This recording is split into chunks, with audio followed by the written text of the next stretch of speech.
Lisa Martinez walked through the glass doors of Meridian Development Group at exactly 7:30 in the morning. She carried her black leather briefcase in one hand and a cup of coffee in the other. Today was different from all the other days she had worked at this company for the past 8 years. Today, she was no longer just another project manager sitting in a small office on the 23rd floor. The elevator took her up to the 42nd floor for the first time. When the doors opened, she saw her name already printed on a gold plate next to a corner office, Lisa Martinez, Senior Project Manager. She smiled as she read it. The office had floor-to-ceiling windows that looked out over Manhattan.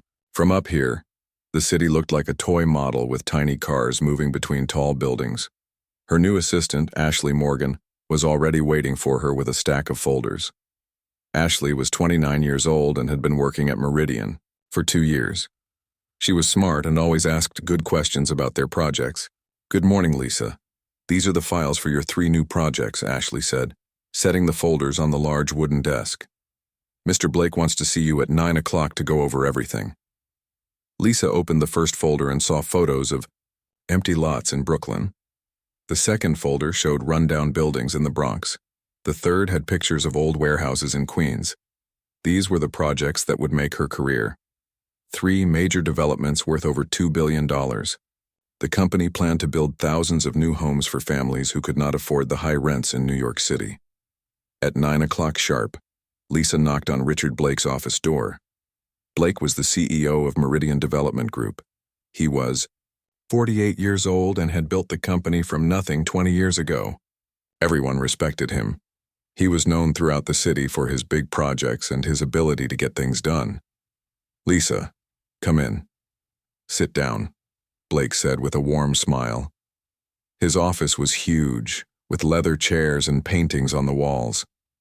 A model of the city sat on a table by the window, showing all the buildings that Meridian had built over the years. Blake walked around his desk and sat in the chair next to Lisa instead of behind his desk. This made the meeting feel more friendly and personal. "I have been watching your work for a long time," Blake said. "You are exactly the kind of person we need to lead these important projects. These developments will change the lives of thousands of families. They will have safe, clean homes they can afford. We are not just building houses. We are building communities." He handed Lisa a thick folder with detailed plans and contracts. The projects had names that sounded hopeful: Brooklyn Heights Community Village, Bronx Family Gardens, and Queens Affordable Living Center. "The City Council is very excited about these projects," Blake continued. "We promised them that 60% of all the homes will be affordable for working families. Teachers, firefighters, nurses, people who make this city work but cannot afford to live here anymore." Lisa felt proud as she listened. This was the kind of work she had always wanted to do. Not just making money for the company, but actually helping people who needed homes. "The federal government is giving us grants to help pay for these projects," Blake explained. "The city is also giving us tax breaks because we are providing affordable housing. Everyone wins. The families get homes they can afford. The neighborhoods get cleaned up and improved. The company makes a reasonable profit. And you get to be the person who makes it all happen." Blake stood up and walked to the window. He pointed to different parts of the city where Meridian had built other projects. "In 5 years, people will drive through these neighborhoods and see beautiful communities where families are raising their children. They will know that Lisa Martinez made this possible," he said. After the meeting, Lisa went back to her office and spread the plans across her desk. Ashley brought her lunch and they looked at the drawings together. The buildings looked modern and clean. There were playgrounds for children and small parks with trees. The plans showed shops on the ground floors where residents could buy food and other things they needed. "This is amazing," Ashley said. "My family lived in public housing when I was little. It was not very nice. These places look like somewhere people would actually want to live." That afternoon, Lisa had her first meeting with community representatives from the 3 neighborhoods. They came to the Meridian offices, 5 people who spoke for the families and small businesses in the areas where the new developments would be built. Mrs. Rosa Gonzalez represented the Brooklyn community. She was a grandmother who had lived in the neighborhood for 30 years. She ran a small grocery store and knew everyone on her block. We have been waiting for something like this for so long, Mrs. Gonzalez said. Young families keep moving away because they cannot afford the rent. Our neighborhood is getting empty. These new homes could bring life back to our community.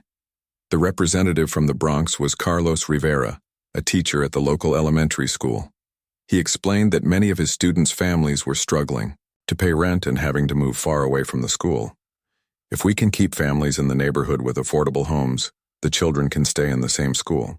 They can grow up with their friends. This stability is so important for kids, Carlos said. The meeting lasted 2 hours. Lisa listened carefully to their hopes and concerns. They wanted to make sure the new developments would fit with the character of their neighborhoods. They did not want all the current residents to be forced out by rising rents. We promise that these projects will be for your communities, not against them, Lisa told them. 60% of all homes will be affordable. We will work with local businesses. We want to improve your neighborhoods, not replace them. After the community representatives left, Lisa stayed late in her office reading through all the contracts and financial documents. The numbers were complicated, but everything seemed to match what Blake had told her and what she had promised the community groups. Kevin Walsh, the company's chief financial officer, stopped by her office around 8 o'clock. Kevin had been Lisa's mentor since she started at Meridian. He was 35 years old and had helped her learn about the business side of development projects. "How was your first day as a senior project manager?" Kevin asked, sitting down across from her desk. "It feels good to finally be working on something that really matters," Lisa said. "These projects could help so many families." Kevin nodded, but Lisa noticed something strange in his expression. He looked worried about something. "Just remember, Lisa, big projects like these are complicated. There are always challenges that come up. Sometimes things are not as simple as they first appear," Kevin said. "What do you mean?" Lisa asked. "Nothing specific. I just want you to be prepared for anything. Real estate development can be unpredictable," Kevin replied. He stood up to leave. "But I am sure you will do great work on these projects. Just be careful and pay attention to all the details." After Kevin left, Lisa looked out her window at the city lights. Somewhere out there, families were living in apartments they could barely afford, wondering if they would have to move again next year. In a few months, she would start building homes that could solve that problem for thousands of people. She felt excited and proud to be part of something so important. Lisa gathered up the contracts and put them in her briefcase to take home. She wanted to read through everything one more time to make sure she understood every detail. As she waited for the elevator, she thought about how different her life would be now. Bigger office, bigger projects, bigger responsibility. She was ready for all of it. The elevator doors opened and Lisa stepped inside, not knowing that in just a few weeks everything she believed about these projects would completely change. 3 weeks had passed since Lisa Martinez started her new job as senior project manager. She arrived at her office every morning at 7:30 and often stayed until 9 or 10 at night. The 3 housing projects were moving forward quickly. Contractors were preparing to break ground in Brooklyn within the month. Lisa had been reading through hundreds of pages of contracts, financial reports, and city permits. She was good with numbers and always checked everything twice. This careful attention to detail had made her successful at Meridian Development Group. But now, this same careful nature was starting to worry her. On a Tuesday morning, Lisa was reviewing the Brooklyn project contracts when she noticed something strange. The public documents that Meridian had given to the city council said the development would have 60% affordable housing units. But the internal financial projections showed something different. Lisa pulled out her calculator and started adding up the numbers. According to the internal documents, only 40% of the units would actually be affordable when the project was completed. She checked her math 3 times. The numbers were clear. She walked down the hall to Ashley, Morgan's desk.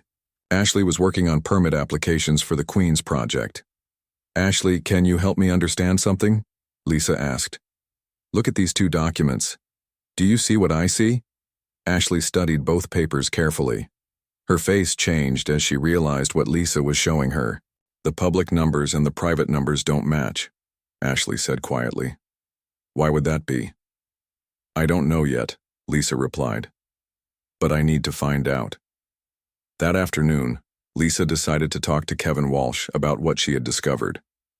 Kevin was in his office on the 40th floor, working on quarterly financial reports. When Lisa knocked on his door, he looked up and smiled, but she noticed he seemed nervous. "Kevin, I found something I need to ask you about," Lisa said, closing the door behind her. She showed him the documents with the different housing percentages. Kevin looked at the papers for a long time without saying anything. Finally, he leaned back in his chair and rubbed his forehead. "Lisa, these projects are very complex," he said. "There are always adjustments that need to be made as things move forward. The important thing is that we build housing that families can afford. But Kevin, we promised the community 60% affordable units. These internal numbers show we're only planning 40%. That's a big difference," Lisa said. Kevin stood up and walked to his window. He was quiet for almost a minute before he spoke again.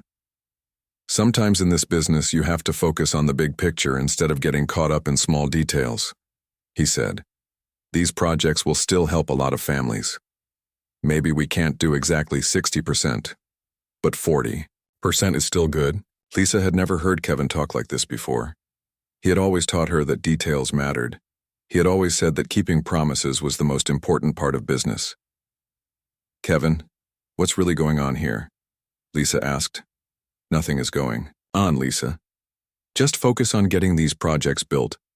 Don't worry about every little number," Kevin said, but he would not look at her when he said it. Lisa left Kevin's office feeling confused and worried. She decided to stay late that night to look through more of the project files. If there was one problem with the housing percentages, maybe there were other problems too. Around 8 o'clock, when most people had gone home, Lisa was alone in her office reading financial projections. She discovered that the construction costs in the internal documents were much higher than what Meridian had told the city council. The company was telling the city that each unit would cost $200,000 to build, but the internal budgets showed costs of only $120,000 per unit. This meant Meridian was getting more money from the city and federal government than they actually needed. Where was the extra money going? Lisa kept reading. She found documents that showed the company was planning to change many of the affordable units to luxury condos after just 2 years. There was a legal clause that would allow this change if certain financial conditions were met. But these conditions seemed designed to happen automatically. She was so focused on reading that she did not hear footsteps in the hallway. Suddenly, her office door opened and Richard Blake walked in. "Lisa, you're working very late," Blake said. His voice was friendly, but something about his presence felt different than during their first meeting. "I like to understand all the details of my projects," Lisa replied, trying to keep her voice normal. Blake walked over to her desk and looked at the papers she had spread out. His expression changed when he saw what she was reading. "These internal financial documents are very technical," Blake said. "They're not really meant for project managers to worry about. The finance department handles all of these details." "I just want to make sure I understand how everything works," Lisa said. Blake sat down in the chair across from her desk. When he spoke again, his voice was quieter and more serious. "Lisa, I chose you for this position because you're smart and capable. But I also chose you because I thought you were a team player. Team players trust their colleagues to handle their own responsibilities." Lisa felt a chill run down her back. Blake's words sounded like a threat even though he was still smiling. "I am a team player," Lisa said. "I just want to make sure we keep our promises to the communities we're working with." "Of course we'll keep our promises," Blake said, still smiling. "But sometimes promises need to be flexible as circumstances change. The important thing is that everyone at Meridian works together toward the same goals." After Blake left, Lisa sat in her office feeling scared and confused. She had always respected Blake and believed in the company's mission, but now she was starting to wonder if everything she thought she knew was wrong. The next morning, Ashley came to Lisa's office with a worried expression on her face. "Lisa, I think I made a mistake yesterday," Ashley said, closing the door behind her. "I was sending emails about the Queen's project permits, and I accidentally forwarded you an email." chain that I wasn't supposed to send. Ashley handed Lisa a printed copy of several emails. As Lisa read them, her stomach began to feel sick. The emails were between Blake and city council members. They were discussing payments that Meridian would make to help get the projects approved. Quickly, the emails didn't use the word bribe, but it was clear what was happening. Meridian was paying city officials to approve the projects without asking too many questions about the details. Ashley, where did you get these emails? Lisa asked. They were in my inbox this morning. I think someone accidentally copied me on them. I printed them out and deleted the original emails right away, Ashley said. Lisa, what should we do? Lisa looked at the emails again. Combined with the financial documents she had found the night before, a clear picture was starting to form. The affordable housing projects were not what they seemed to be. They were designed to make money for Meridian and its partners, not to help families who needed affordable homes. I don't know yet, Lisa told Ashley, but we need to be very careful about who we talk to about this. That evening, Lisa went home to her apartment in Queens and sat at her kitchen table with all the documents she had copied. She spread them out and tried to understand the full scope of what was happening. The projects were designed to get maximum money from the city and federal government while providing minimum benefit to the communities. After 2 years, most of the affordable units would become luxury condos, forcing out the families who had moved in. The neighborhoods would be gentrified, and the original residents would have to move somewhere else. Lisa realized that instead of helping families find affordable homes, these projects would actually make the housing crisis worse. They would displace thousands of people while making Blake and his partners very rich. She thought about Mrs. Rosa Gonzalez, the grandmother from Brooklyn who was so excited about new families moving into her neighborhood. She thought about Carlos Rivera, the teacher who wanted his students to have stable homes. She had looked them in the eye and promised that these projects would help their communities. Lisa knew she had to make a choice. She could ignore what she had learned and keep her job and her new promotion, or she could try to stop the projects and probably lose everything she had worked for over the past 8 years. As she sat in her kitchen that night, Lisa Martinez realized that her life was about to change in ways she had never imagined. Lisa Martinez could not sleep well anymore. For the past week, she had been waking up at 3 or 4 in the morning, thinking about the documents she had found. The evidence was clear that Meridian Development Group was planning to cheat the city and the families who needed affordable homes. She decided she had to try working within the company first. Maybe if she presented the problems to Blake and the board of directors in the right way, they would listen. Maybe they did not realize how bad the situation was. Lisa spent her weekend preparing a presentation. She made charts showing how the projects could still be profitable while actually providing 60% affordable housing. She calculated new budgets that would be honest about construction costs. She wrote a report explaining how keeping their promises to the communities would be better for the company's reputation in the long run. On Monday morning, Lisa asked Blake's assistant to schedule a meeting. She told the assistant it was urgent and related to the housing projects. Blake agreed to see her that afternoon. Lisa walked into Blake's office carrying her folder of charts and reports. She felt nervous but determined. This was her chance to fix everything before it was too late. Mr. Blake, I've been reviewing our 3 housing projects very carefully, Lisa began. I found some issues that I think we need to address before we break ground. Blake leaned back in his chair and smiled, but his eyes looked cold. What kind of issues, Lisa? Lisa opened her folder and showed him the first chart. The public documents say 60% affordable housing, but our internal plans only show 40%. I think there might have been a miscommunication somewhere. There was no miscommunication, Blake said. His voice was calm but firm. The 40% figure is correct. Market conditions have changed since we made the original promises. But sir, we signed contracts with the city council promising 60%, Lisa said. If we don't deliver that, we could face legal problems. Blake stood up and walked around his desk to where Lisa was sitting. He looked down at her with an expression she had never seen before. Lisa, let me explain something to you about how business really works, Blake said. Contracts and promises are starting points for negotiations. They are not carved in stone. Smart business people know how to adapt when circumstances change. Lisa felt her heart beating faster. What about the families who are counting on these affordable homes? What about the community leaders we met with? Blake laughed, but it was not a friendly laugh. Those people will be fine. Some of them will get affordable units. The rest will find somewhere else to live. That's how cities grow and improve. Lisa tried one more approach. She showed Blake her revised budgets and financial projections. "Sir, I've worked out a way we can still make a good profit while keeping our original promises," she said. "Look at these numbers. We can build quality, affordable housing and still have a successful project." Blake looked at her charts for about 10 seconds, then pushed them back across the desk to her. "Lisa, I'm going to be very clear with you," Blake said. "These projects are going to proceed exactly as planned. Your job is to manage the construction and keep everything on schedule. Your job is not to redesign our business strategy." Lisa gathered up her papers, feeling defeated and scared. As she reached the door, Blake spoke again. "Lisa, I hope you understand that loyalty is very important in this company. Employees who are not loyal to the team sometimes find that their careers don't go as well as they hoped." After leaving Blake's office, Lisa went straight to see Kevin Walsh. She found him in the break room getting coffee.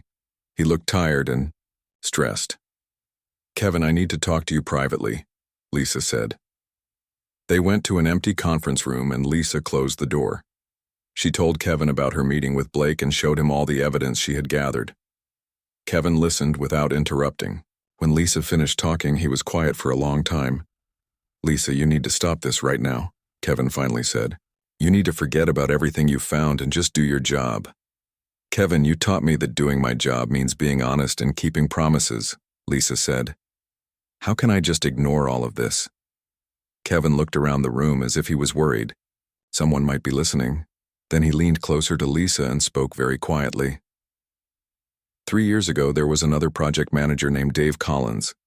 He found problems with one of our developments and tried to report it to the state housing authority. Within 2 weeks, he was fired for supposedly stealing office supplies. No other development company in the city would hire him. He had to move to another state to find work. Lisa felt cold. "Are you saying Blake destroyed his career?" "I'm saying that some battles are not worth fighting," Kevin replied. "Blake has connections everywhere. The city council, the state government, the federal housing department. If you try to fight him, you will lose everything." "What about you, Kevin? Are you just going to stay quiet and let this happen?" Lisa asked. Kevin's face looked pained. "Lisa, I have a wife and 2 young children. I cannot risk losing my job. Blake made it very clear to me last year that my family's financial security depends on my cooperation." That afternoon, Lisa sat in her office feeling more alone than she had ever felt in her life. Ashley knocked on her door and came in with a stack of permits that needed to be signed. "Lisa, you look terrible." "Are you okay?" Ashley asked. Lisa decided to trust Ashley with the truth. She told her about the meeting with Blake and the conversation with Kevin. Ashley listened with growing horror.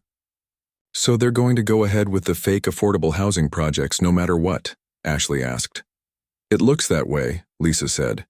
"And anyone who tries to stop them gets destroyed." Ashley was quiet for a moment. Then she said something that surprised Lisa. "My little brother lives in the Bronx neighborhood where one of these projects is planned. He has 2 kids and works as a bus driver. He's been saving money for 3 years, hoping to get one of the affordable apartments. He thinks this project is going to change his family's life." Ashley's eyes filled with tears. "I cannot let my brother and his kids get cheated like this. There has to be something we can do." That evening, Lisa went home and did research on her computer. She looked up information about reporting fraud in government-funded housing projects. She found the website for the New York State Attorney General's office and read about their public corruption unit. She also found articles about other cases where people had reported fraud in development projects. Some of the whistleblowers had been successful in stopping corrupt projects, but others had faced years of legal battles and career destruction. Lisa found one article about a city councilwoman named Helen Rodriguez, who had been investigating suspicious housing developments around the city.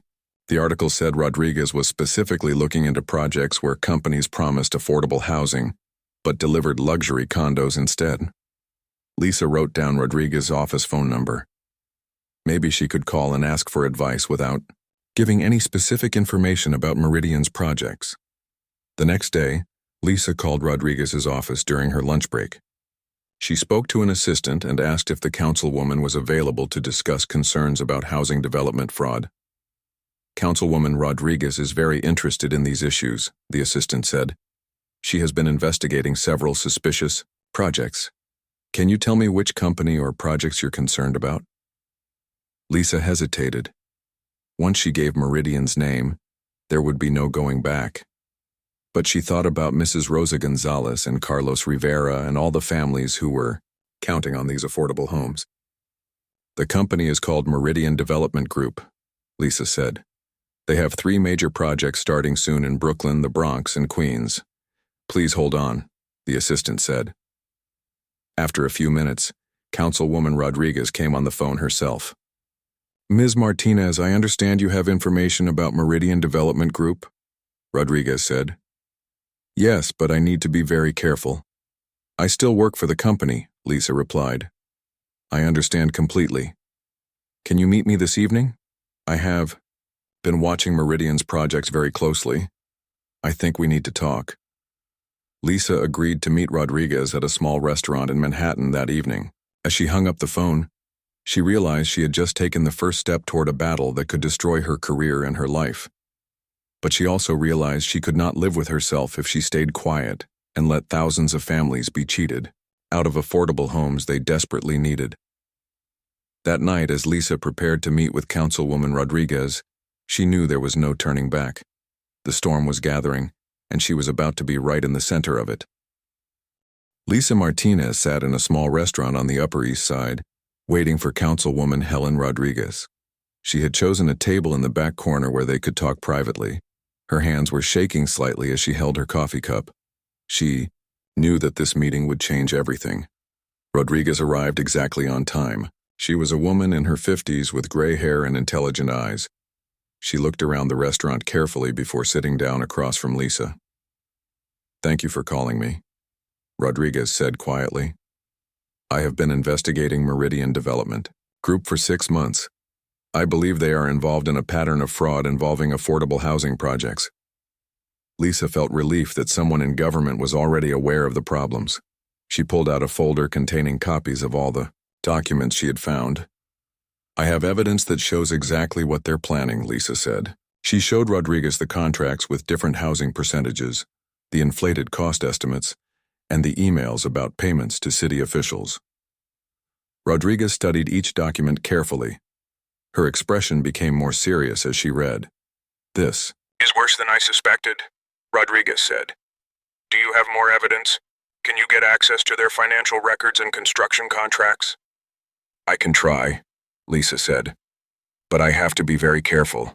They're already suspicious of me.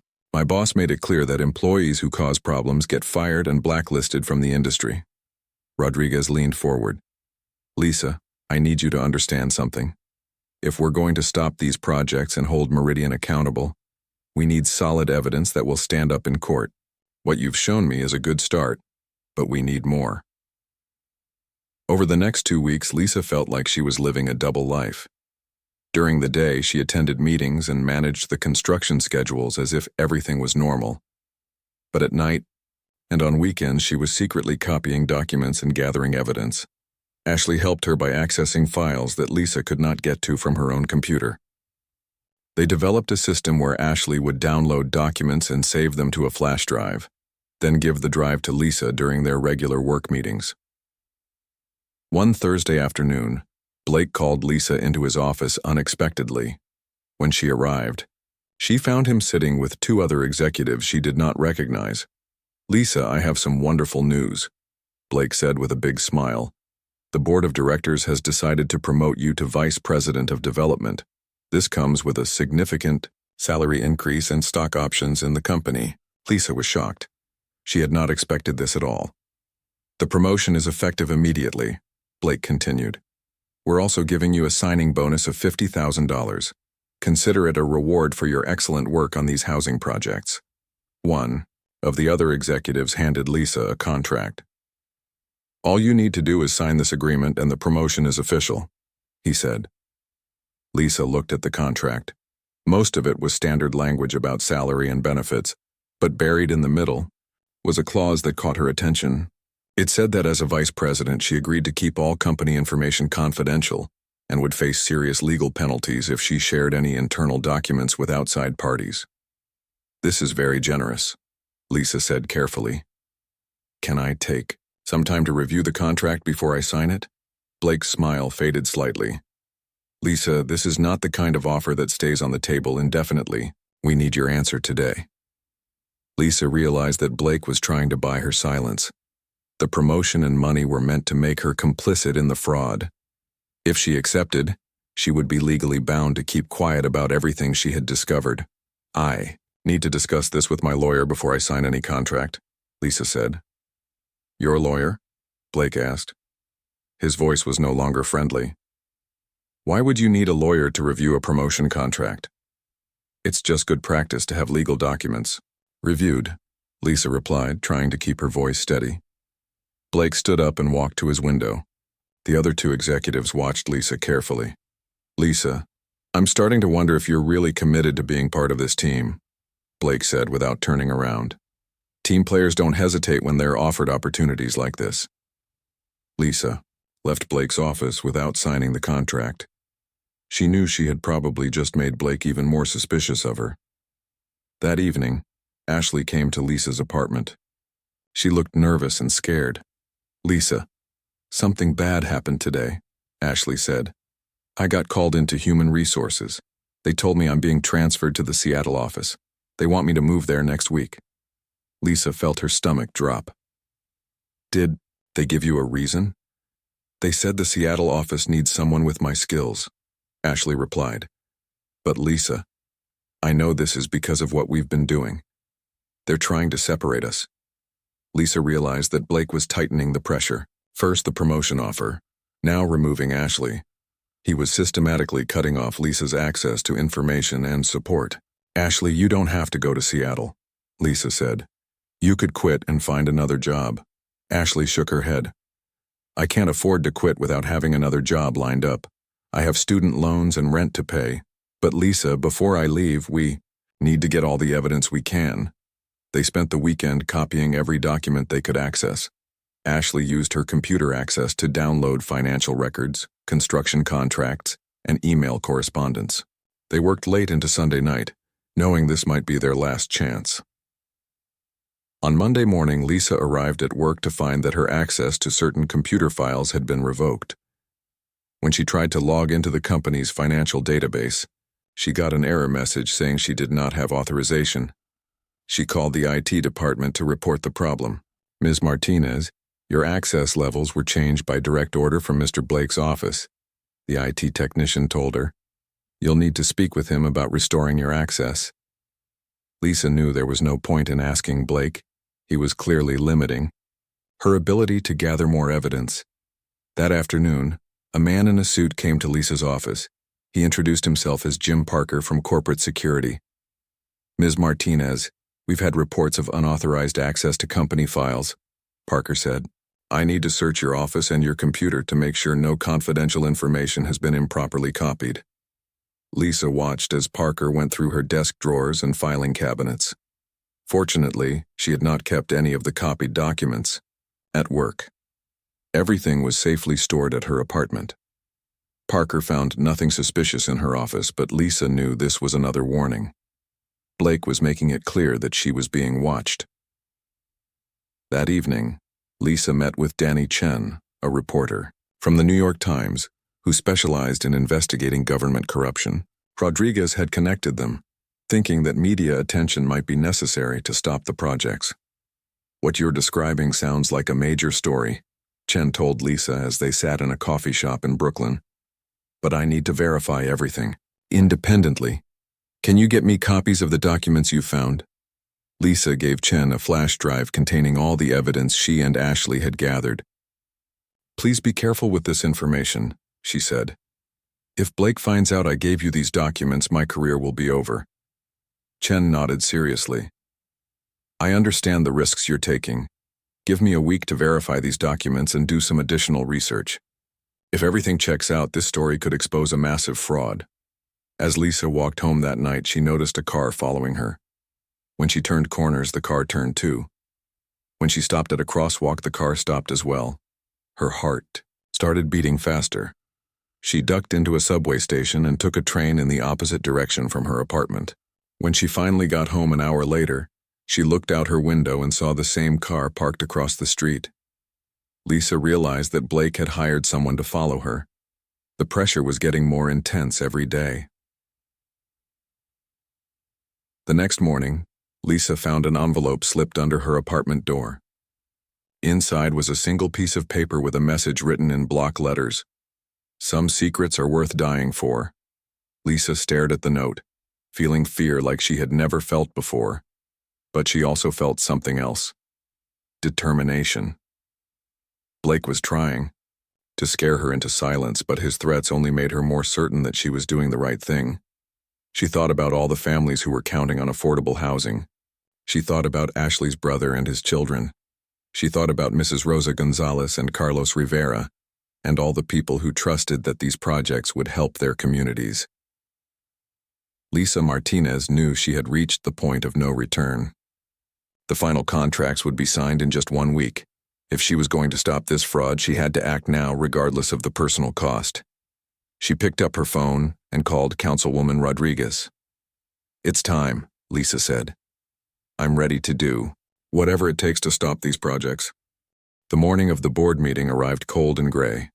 Lisa Martinez stood in front of her bathroom mirror, trying to steady her hands as she got ready for work. Today, the Meridian Development Group Board of Directors would vote to approve the final contracts for all 3 housing projects. Once those contracts were signed, construction would begin immediately, and it would be too late to stop the fraud. Lisa had not slept at all the night before. She kept thinking about everything that had led to this moment. The fake affordable housing numbers, the bribes to city officials, the threats against her safety, the families who were counting on homes they would never actually get.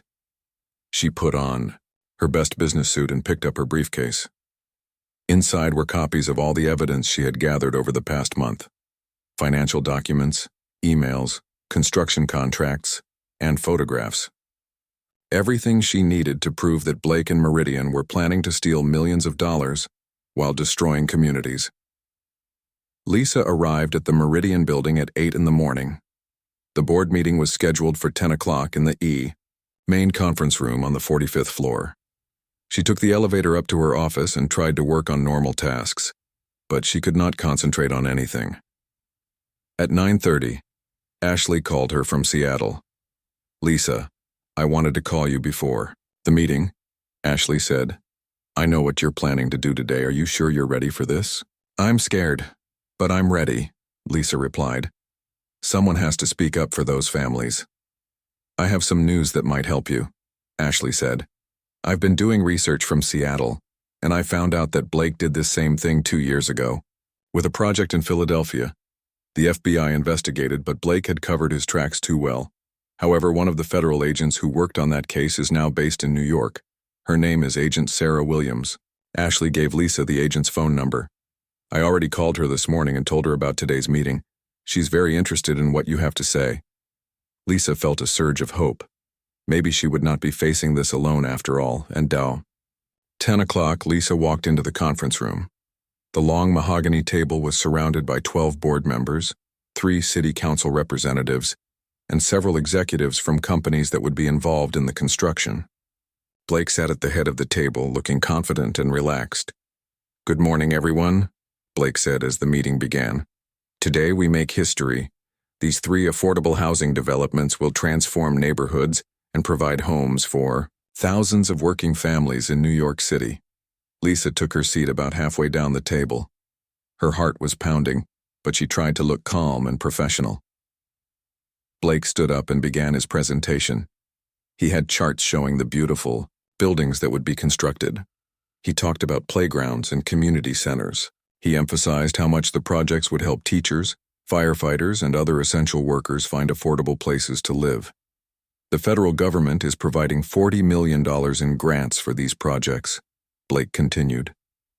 The city is giving us additional tax incentives worth $30 million, and we are committed to ensuring that 60% of all units will be affordable for working families. As Blake spoke, Lisa looked around the table at the board members and city officials. They were all nodding and smiling. None of them suspected that almost everything Blake was telling them was a lie. Blake finished his presentation and sat down. "I believe we're ready to vote on approving these contracts," he said. The board chairman, an elderly man named Robert Hayes, picked up his pen. "All in favor of approving the Brooklyn, Bronx, and Queens affordable housing development contracts?" One by one, the board members raised their hands. Lisa watched in horror as the vote progressed around the table. Soon, 11 hands were raised. Only one more vote was needed for approval. Blake smiled broadly and reached for the contracts. "Excellent. With that approval, we can begin signing the final documents."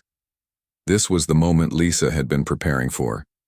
She stood up slowly, her legs feeling weak beneath her. "Wait," Lisa said. Her voice carried clearly across the room. "Don't sign those contracts." Everyone turned to look at her. Blake's confident smile froze on his face.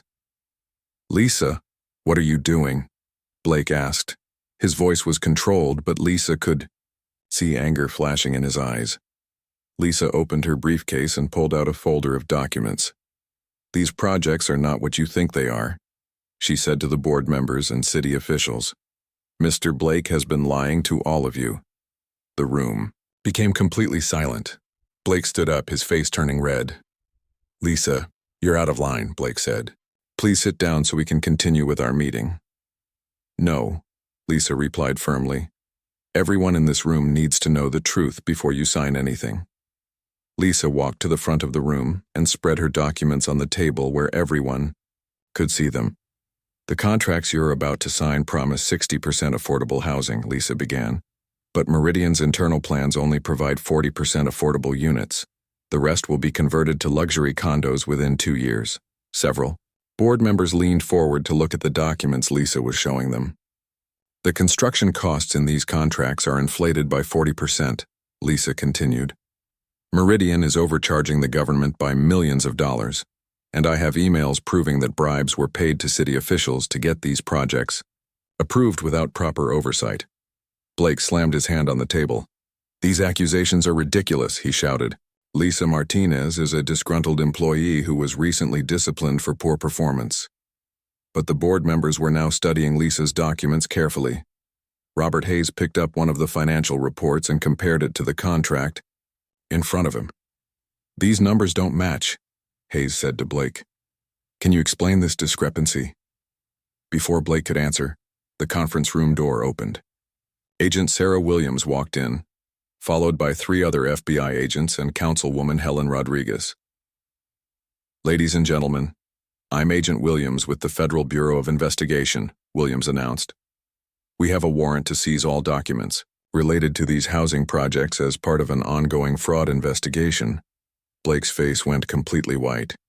He looked around the room desperately, as if searching for an escape route. "This is outrageous," Blake said. "These agents have no right to interrupt a private business meeting." Agent Williams walked over to Blake and handed him a document. "Mr. Blake, this warrant gives us the right to examine all materials related to the Brooklyn, Bronx, and Queens housing developments. We also have evidence that your company has been involved in fraudulent activities." Just then, Ashley Morgan walked into the room.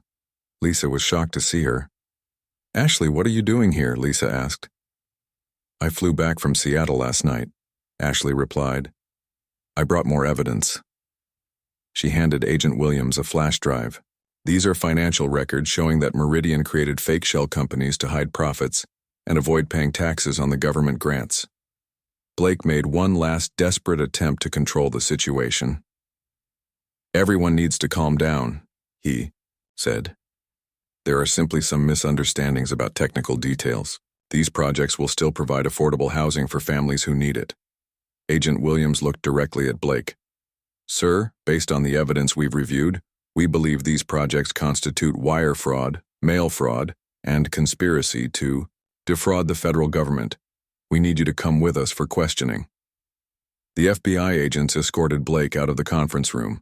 The contracts remained unsigned on the table.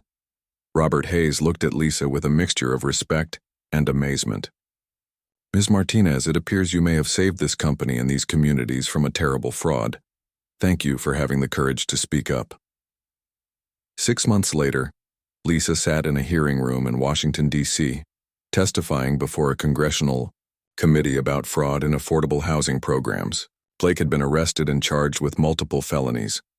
Meridian Development Group had been restructured under new leadership, and the 3 housing projects had been redesigned to actually provide the affordable housing that had been promised.